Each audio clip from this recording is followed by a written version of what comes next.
এবং মানুষ মন্ডল মহাশয় দুজনের মানুষ মন্ডল মহাশয় দুজনে পুষ্পাঞ্জলি করে আজকে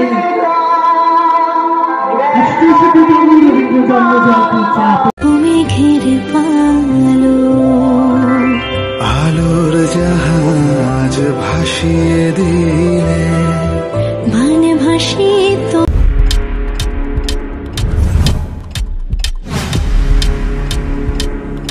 hello guys, welcome back to my channel. আমি সুস্মিতা হাজির হয়েছি নতুন একটা ব্লগ ভিডিও নিয়ে। তো আমি আর আমার মাম্মাম দুজনেই সকালবেলায় সেজে গুজে বেরিয়েছি প্রভাত ফেরির উদ্দেশ্যে।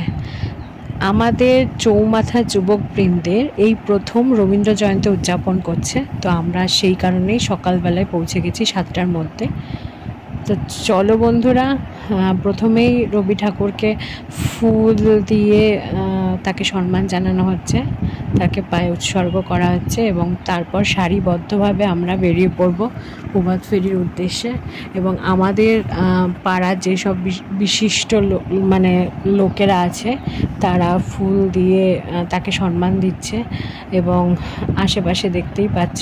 তো চলো আর বেশি বকবক করবো না, তোমরা দেখতে থাকো। রবি আমাদের বিশ্বের কাছে বিশ্বকবি, আমাদের প্রাণের কবি, আমাদের মননের কবি। সে কবির জন্ম জয়ন্তী দর্শকে আমরা সকলে এগিয়ে নিয়ে চলেছেন।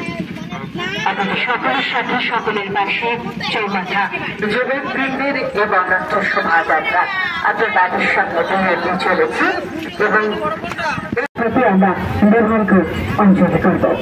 আমরা প্রধানত তাদের পদতলে নিবেদন করব।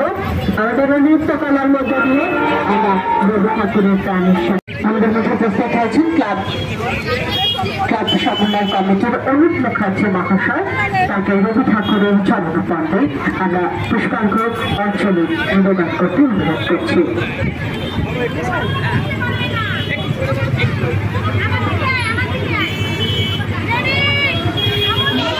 অনুপ মুখার্জি মহাশয়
সুন্দর একটা নৃত্য পরিবেশনের মাধ্যমে আমাদের প্রভাত ফেরি আবারও এগিয়ে চললো তার উদ্দেশ্যের দিকে।